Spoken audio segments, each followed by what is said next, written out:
Laura had been dreaming about this trip for months, a mother-daughter getaway to Barcelona. Just the two of them, art, tapas, late night laughter. She arrived with excitement, but her body, it felt like it hadn't made the flight. Wide awake at 2 a.m., dead asleep by 4 in the afternoon, bloated, puffy, off. She portal messaged me from her hotel room and said, I feel like I'm floating inside my own body. Is this normal? It is, but it doesn't have to be. Jet lag isn't just about a feeling tired, it's a physiologic disruption, one that affects your brain, your gut, your hormones, and your mood. And most of us are never taught how to recover from it properly. Hi, my name is Dr. Monisha Bhanote, a longevity lifestyle physician, and in this video, I'm going to walk you through Laura's story and how we helped her reset, step by step, so the next time you travel, your body comes with you. Make sure to subscribe because this is where science meets soul and where your rhythm gets restored. Laura thought she was just tired, but when we looked deeper, we found something else. Her entire body was out of sync. You see, jet lag isn't just about sleep. It's your brain, gut, immune system, and hormones, each running on their own internal clock. And, well, that flight just got them scrambled. Let me explain. At the center of all of this is something called the suprachiasmatic nucleus, or SCN. It's basically your brain's master clock. It lives in your hypothalamus, another part of your brain that takes cues from light and darkness. So when it's working well, it sends out signals to your digestive organs, your hormones, your immune system, telling them exactly when you should wake up, when you should power down, when you should digest, when you should detox, and when you should repair. But when you do something like fly across 6, 8, even 12 time zones, it's like your body just lost its conductor.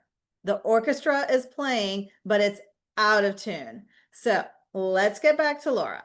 Her brain landed in Spain, but her gut was still on New York time. Her melatonin was rising at sunrise. Her cortisol, the hormone that gives you energy in the morning, was still sleeping. So her immune system was confused and her digestion completely stalled as expected.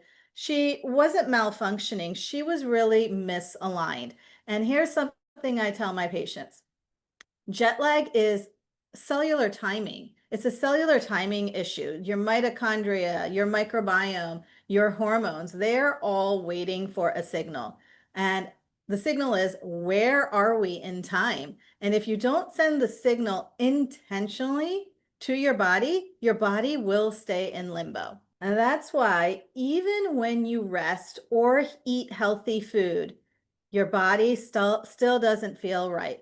It's because you're giving your body the wrong inputs at the wrong time. That's what I help my patient fix, not just how to recover, but when. And once Laura started realigning her rhythm, everything shifted. Her digestion returned, her sleep recalibrated, her energy came back. So now you know what's happening behind the scenes.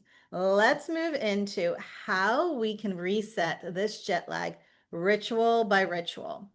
When Laura reached out to me, she wasn't asking for supplements or some strict protocol. She just really wanted to enjoy her trip with her daughter, to feel present, to not feel like she was in a fog when the world moved around her. And I told her, we're not going to fight your biology. We're going to guide it home. And here's exactly what we did, ritual by ritual. The first ritual we followed was morning light before anything else. Yes, before the coffee. The first thing I had Laura do, no supplements, no apps, just this.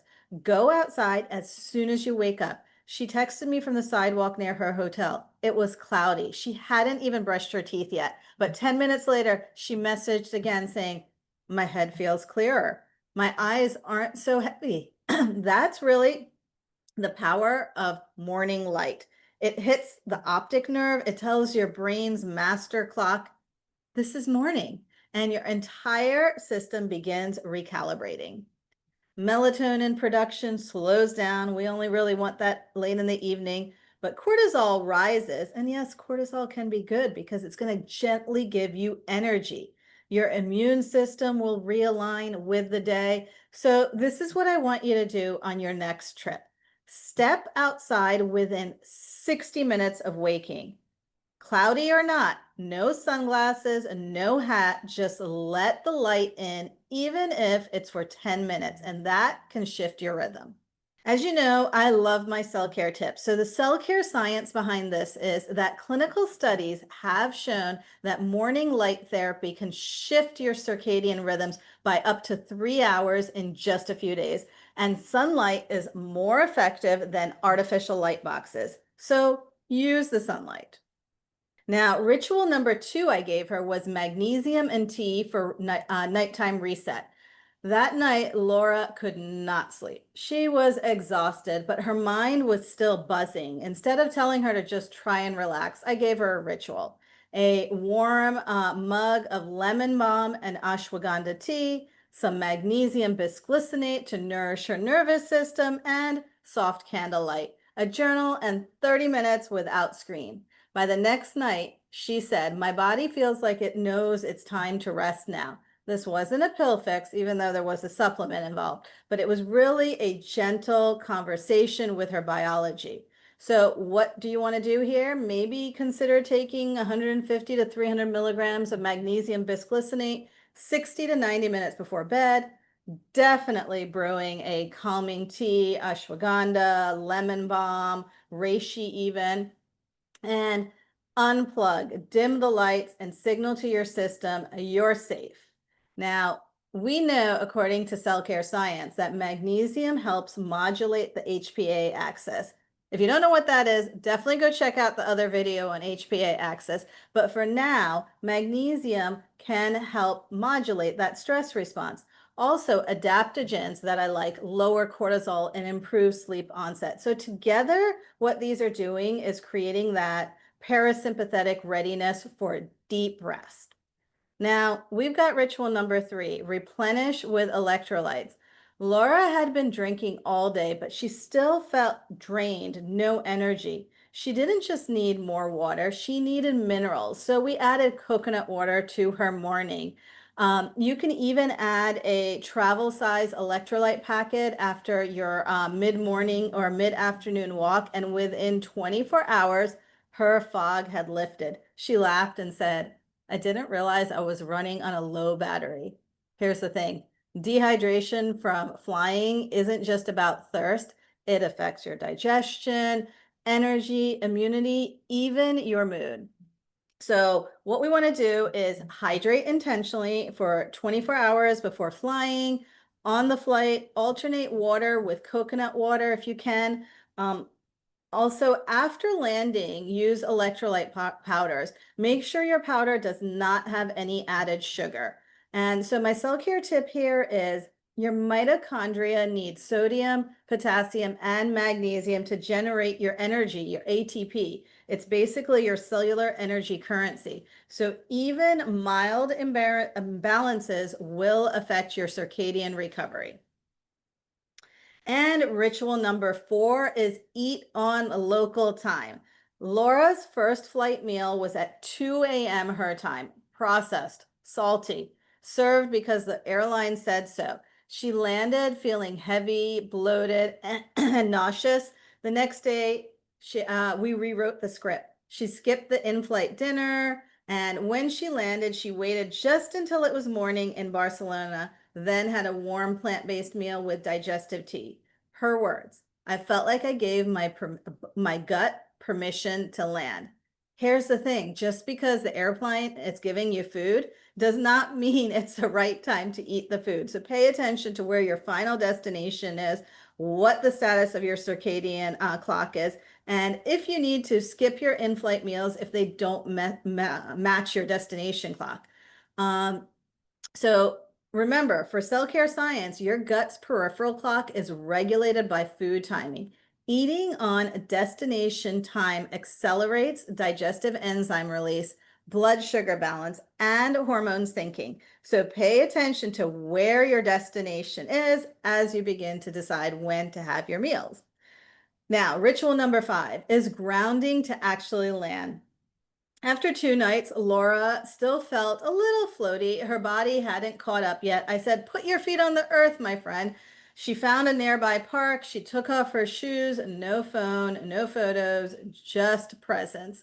Later that day, she said that moment she felt grounded. She felt like herself again. Grounding, what it does is it helps discharge that built up static from EMFs, airport stress, and travel overstimulation. It also helps restabilize your cellular electrical field. It says to your body, "You're here now, what to do?" So within 24 hours of landing, make sure you find some place in nature to stand barefoot on grass, on sand, on stone, and pair it with slow breathing or stillness. And use grounding socks or mats if nature access is limited. But then again, I don't know why you would want to fly somewhere that didn't include nature. So definitely get some grounding in. And our cell care science for grounding is that it improves your heart rate variability, which gets disrupted when you're flying through time zones, stabilizes cortisol levels, and once again supports that circadian realignment, especially after air travel. So, as Laura did, we don't just recover. She reclaimed her rhythm. She laughed over tapas. She slept through the night and came home feeling more like herself than she had in weeks. Here's the thing, healing doesn't come from force, it comes from alignment. So the next time you travel, just don't book your flight. Let your body arrive with you. One breath, one barefoot moment, one bowl of warm food at a time. So if you enjoyed this and want more recovery tools like this every week, make sure you join my Cell Care Wellness newsletter with the link below. And if this resonated with you, hit subscribe, give it a thumbs up, and share it with someone else who's about to board a plane. So until next time, travel well, land fully, and live rhythmically. I'm Dr. Monisha Bhanote, your longevity lifestyle physician.